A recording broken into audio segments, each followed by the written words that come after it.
Hello students, good morning. Welcome to Bhaskar classes. ನಾನು ನಿಮ್ಮ Bhaskar, Assistant Professor of Commerce, GFGC Magadi. Last sessions ಅಲ್ಲಿ ನಾವು May 2019 section A ಮತ್ತು section B ಪ್ರಾಬ್ಲಮ್ನ solve ಮಾಡಿದ್ವಿ students. ಇವತ್ತಿನ ದಿವಸ ಸೆಕ್ಷನ್ ಸಿ ಪ್ರಾಬ್ಲಮ್ ಯಾವ ರೀತಿ ಇರುತ್ತೆ, ಅದನ್ನು ಯಾವ ರೀತಿ ಸಾಲ್ವ್ ಮಾಡಬೇಕು ಅಂದ್ಬಿಟ್ಟಿದೆ. ಇವತ್ತಿನ ದಿವಸ ತಿಳ್ಕೊಳ್ಳೋಣ ಸ್ಟೂಡೆಂಟ್ಸ್. ಈ ವಿಡಿಯೋ ನಿಮಗೆ ಇಷ್ಟ ಆಗಿತ್ತು ಅಂದರೆ ಲೈಕ್ ಮಾಡಿ, ಕಾಮೆಂಟ್ ಮಾಡಿ ಮತ್ತು ನಿಮ್ಮ ಸ್ನೇಹಿತರು ಕೂಡ ಶೇರ್ ಮಾಡಿ ಸ್ಟೂಡೆಂಟ್ಸ್. ಹಾಗಾದರೆ ಈಗ ನಾವು ಮಾಡುವಂತಹ ಪ್ರಾಬ್ಲಮ್ ಸೆಕ್ಷನ್ ಸಿ ನಲ್ಲಿ ಫೈರ್ ಇನ್ಶೂರೆನ್ಸ್ ಕ್ಲೈಮ್ಸ್ ಚಾಪ್ಟರ್ನ ಅಥವಾ ಯೂನಿಟ್ನ ಸೆಕ್ಷನ್ ಸಿ ಪ್ರಾಬ್ಲಮ್ನ ಈಗ ಡಿಸ್ಕಸ್ ಮಾಡಿ ಸಾಲ್ವ್ ಮಾಡೋಣ ಸ್ಟೂಡೆಂಟ್ಸ್. ಹಾಗಾದರೆ 2019 ಇಸ್ವಿದು. ಹಾಗಾದರೆ the premises of mercantile traders caught fire on 1718 ಬೆಂಕಿ ಬಿದ್ದಿದೆಯಂತೆ. ಸ್ಟಾಕ್ ಇರೋದಲ್ಲ 31 ಡಿಸೆಂಬರ್, ಅಂದರೆ ಬುಕ್ಸ್ ಆಫ್ ಅಕೌಂಟ್ಸ್ ಎಲ್ಲ ಕ್ಲೋಸ್ ಆಗ್ತಿರೋದು ಯಾವಾಗ 31 ಡಿಸೆಂಬರ್ ಈಚ್ ಇಯರ್ ಇಂದ ಅಂತೆ. ಹಾಗಾದರೆ 1118 1718 ಮೆಮೊರಂಡಮ್ ಟ್ರೇಡಿಂಗ್ ಅಕೌಂಟ್, 1117 31 ಡಿಸೆಂಬರ್ 17 ಇರುವಂಥದ್ದು ಟ್ರೇಡಿಂಗ್ ಅಕೌಂಟ್ನ ಪ್ರಿಪೇರ್ ಮಾಡಬೇಕಾಗಿರುತ್ತೆ. ಇಲ್ಲಿ ವೇಜಸ್ ಏನು ಕೊಟ್ಟಿಲ್ಲ, ಸ್ಟಾಕ್ ಕೊಟ್ಟಿದ್ದಾನೆ, ಪರ್ಚೇಸ್ ಕೊಟ್ಟಿದ್ದಾನೆ, ಸೇಲ್ಸ್ ಕೊಟ್ಟಿದ್ದಾನೆ.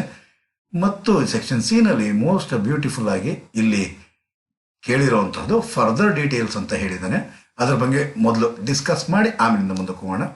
ಇನ್ ಮೇ 2018 ಅಂದ್ರೇನು, ಮೆಮೊರಂಡಮ್ ಟ್ರೇಡಿಂಗ್ ಅಕೌಂಟಲ್ಲಿ goods costing ₹10,000 were given away for advertisement purpose.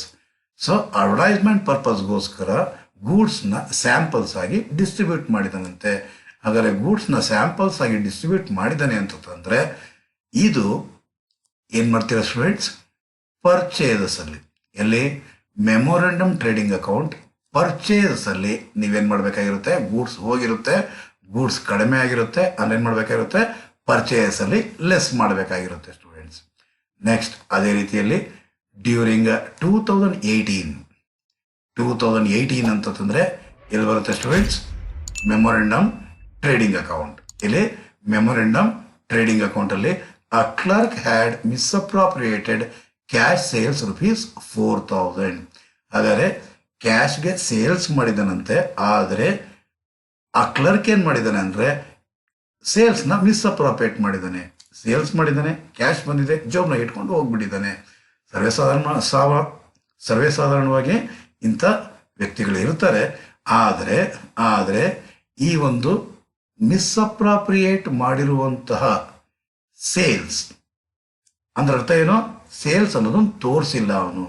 ಹಾಗಾದರೆ ತೋರಿಸಿಲ್ಲ ಸೇಲ್ಸ್ ಅಂದರೆ ನಾವೇನು ಮಾಡಬೇಕಾಗಿರುತ್ತೆ ಸ್ಟೂಡೆಂಟ್ಸ್, ಸೇಲ್ಸ್ ಆಗಿದೆ, ಹಾಗಾದರೆ ಸೇಲ್ಸ್ಗೆ ಇದನ್ನೇನು ಮಾಡಬೇಕಾಗಿರುತ್ತೆ ಸ್ಟೂಡೆಂಟ್ಸ್, ಆ್ಯಡ್ ಮಾಡಬೇಕಾಗಿರುತ್ತೆ. ಪಾಲಿಸಿ ಅಮೌಂಟ್ ಕೊಟ್ಟಿದ್ದಾನೆ, ದೆನ್ ಸಾಲ್ವೇಜ್ ಅಮೌಂಟ್ ಕೊಟ್ಟಿದ್ದಾನೆ. ಸೊ ಆವರೇಜ್ ಕ್ಲಾಸ್ನ ಮಾಡಬೇಕಾಗಿರುತ್ತೆ. ಹಾಗಾದರೆ 4 ಸ್ಟೆಪ್ಸ್ ಕೂಡ ಈ ಪ್ರಾಬ್ಲಮ್ ಮಾಡಬೇಕಾಗಿರುತ್ತೆ. ಹಾಗಾದರೆ ಈ ಪ್ರಾಬ್ಲಮ್ನ ಪೋಸ್ಟಿಂಗ್ ಮಾಡ್ತಾ ಯಾವ ರೀತಿ ಮಾಡಬೇಕು, ಫಾಸ್ಟಾಗಿ ಮಾಡಬೇಕು, ವಿತಿನ್ 12 ಮಿನಿಟ್ಸ್ ಅನ್ನೋದನ್ನು ಈ ವಿಡಿಯೋದಲ್ಲಿ ತಿಳ್ಕೊಳ್ಳೋಣ ಸ್ಟೂಡೆಂಟ್ಸ್. ಹಾಗಾದರೆ ಬನ್ನಿ ಸ್ಟೂಡೆಂಟ್ಸ್, ಈ ಕ್ವಶನ್ ಪೇಪರ್ನ ಟೈಪ್ಡ್ ಫಾರ್ಮೆಟ್ನ ಇಟ್ಕೊಂಡಿದ್ದೀನಿ, ಜೊತೆಗೆ ಆಗಿಂದಾಗೆ ಪೋಸ್ಟಿಂಗ್ ಮಾಡ್ತಾ ಹೋಗೋಣ. ಬನ್ನಿ students.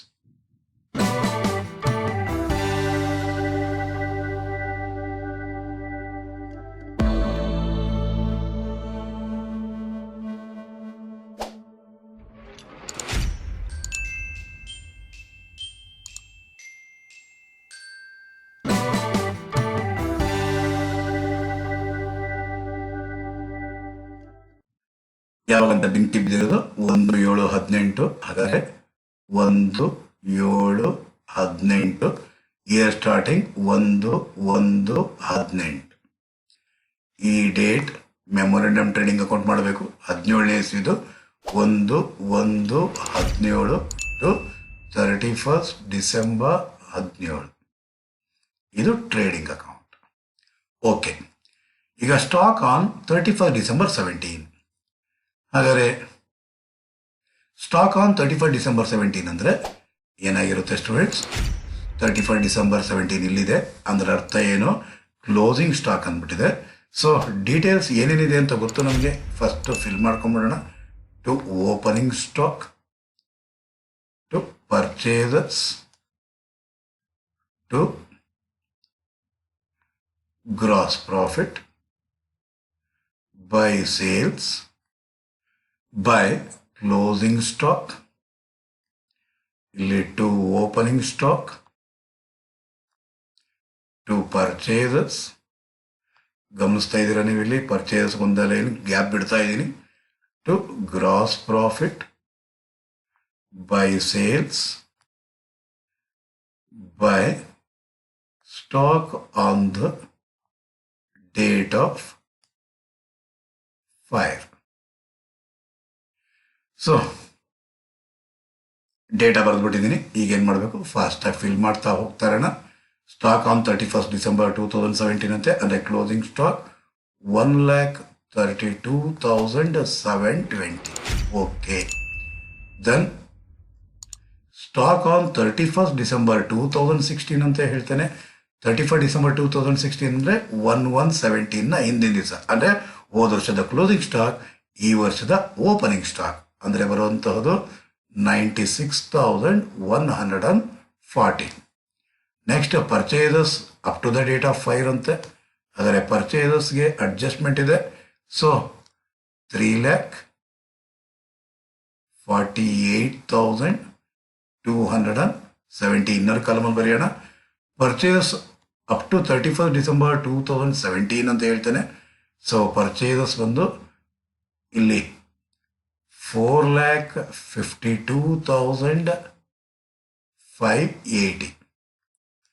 Then sales trading account ಎಷ್ಟಂತೆ, 5,20,000. ಜಸ್ಟ್ ಪೋಸ್ಟ್ ಮಾಡ್ಕೊಂಡು ಹೋಗ್ತಾ ಇರೋದು ಸ್ಟೂಡೆಂಟ್ಸ್. ಸೇಲ್ಸ್ ಅಂತೆ up to the date of 5, adjustment ಇದಕ್ಕೂ ಇದೆ ಅಂತ ಹೇಳಿದ್ವಿ, 4,91,700 ಇನ್ನರ್ ಕಾಲಮಲ್ಲಿ ತೊಗೊಂಡಿದ್ದಾಯ್ತು. ಈಗ ಮಾಡಬೇಕಾಗಿರೋ ಕೆಲಸ ಏನು ಅಂದರೆ, ಇನ್ ಮೇ 2018 ಎಲ್ಲಿ ಬರುತ್ತೆ, ಮೆಮೊರಂಡಮ್ ಟ್ರೇಡಿಂಗ್ ಅಕೌಂಟ್ ಈ ಡೇಟ್ನ ಒಳಗಡೆ ಮೇ 2018 ಬರುತ್ತೆ. Goods costing ₹10,000 were given away for advertisement purpose. ಹಾಗಾದರೆ ಪರ್ಚೇಸ್ ಅಲ್ಲಿ ಏನು ಮಾಡಬೇಕಾಗಿರುತ್ತೆ, ಅಡ್ವರ್ಟೈಸ್ಮೆಂಟ್ ಎಕ್ಸ್ಪೆನ್ಸಸ್ ಅಂತ ಹೇಳ್ಬಿಟ್ಟಿದೆ, ₹10,000 ಲೆಸ್ ಮಾಡಬೇಕಾಗಿರುತ್ತೆ. ಹಾಗಾದರೆ ಬರೋದು 3,38,270. During 2017 clerk had misappropriated cash sales. ಹಾಗಾದರೆ ಸೇಲ್ಸ್ಗೆ ಆ್ಯಡ್ ಮಾಡಬೇಕಾಗಿರುತ್ತೆ. Add what, misappropriated cash sales ಅಥವಾ ಅನ್ರೆಕಾರ್ಡೆಡ್ ಸೇಲ್ಸ್ ಅಂತ ಕೂಡ ಬರಿಬೋದು ನೀವು. ಅನ್ರೆಕಾರ್ಡೆಡ್ ಸೇಲ್ಸ್ ಅದು ಕರೆಕ್ಟ್ ವರ್ಡ್. ಸೊ 4,000 ಬರುವಂತಹದ್ದು 4,95,700. ಓಕೆ, ಅಷ್ಟೇ ಪ್ರಾಬ್ಲಮಲ್ಲಿ ಕೊಟ್ಟಿರುವಂತಹದ್ದು. ಸೊ ಈಗೇನು ಮಾಡೋಣ, ಟೋಟಲ್ ಮಾಡೋಣ. First credit side of trading account 5,20,000 plus 1,32,720, 1,32,720 ಹಂಗಾರೆ ಬರೋದು 6,52,720. 6,52,720 minus 96,140 minus 4,52,580 ಅಂದರೆ ಬರೋದು 1,04,000 ಬಂದಿದೆ ಸ್ಟೂಡೆಂಟ್ಸ್. ಹಾಗಾದರೆ ಜಿ ಪಿ ರೇಷಿಯೋ ಕ್ಯಾಲ್ಕುಲೇಷನ್ ಮಾಡಬೇಕಾಗಿರುತ್ತೆ. ಹಾಗಾದರೆ G P ratio equals G P divide by sales into 100. G P ಇರೋದು 1,04,000 ಡಿವೈಡ್ ಬೈ ಸೇಲ್ಸ್ ಇರೋದು 5,20,000. 5,20,000 ಇಂಟು 100. ಹಾಗಾದರೆ ಡಿವೈಡ್ ಬೈ 5,20,000. ಹಾಗಾದರೆ ಬರುವಂಥದ್ದು ಜಿ ಪಿ ರೇಷಿಯೋ ಎಷ್ಟಂತೆ ಸ್ಟೂಡೆಂಟ್ಸ್, 20% ಅಂತೆ ಸ್ಟೂಡೆಂಟ್ಸ್. ಹಾಗಾದರೆ 20% ಅಂದರೆ ಸೇಲ್ಸ್ ಇರೋದಿಲ್ಲ ಎಷ್ಟು, 4,95,700 into 20 by 100. 4,95,700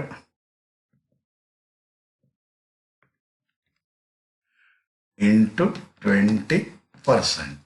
ಅಂದರೆ ಬರೋದು 99,140. ಟೋಟಲ್ ಆಗೋದಕ್ಕೆ ಮುಂಚೆ ಹೋದ ವರ್ಷದ ಕ್ಲೋಸಿಂಗ್ ಸ್ಟಾಕ್ ಈ ವರ್ಷದ ಓಪನಿಂಗ್ ಸ್ಟಾಕ್ ಆಗಿರುತ್ತೆ 1,32,720.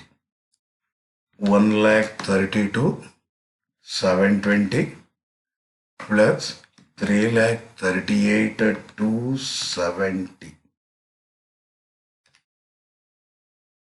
plus 99,140. ಹಾಗಾದರೆ ಬರೋದು 5,70,130. 5,70,130 minus 4,95,700. ಹಾಗಾದರೆ ಬರುವಂತಹದ್ದು 74,430. ಇದೇನಾಗಿರುತ್ತೆ students? Stock on the date of fire ಆಗಿರುತ್ತೆ. Stock on the date of fire ಆದ ನಂತರ ನೆಕ್ಸ್ಟ್ ಸ್ಟೇಟ್ಮೆಂಟ್ ಆಫ್ ಫೈರ್ ಕ್ಲೈಮ್ನ ಪ್ರಿಪೇರ್ ಮಾಡಬೇಕಾಗಿರುತ್ತೆ. Statement of fire claim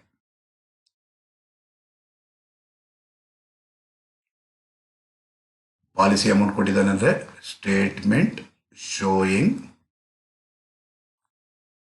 actual loss of stock.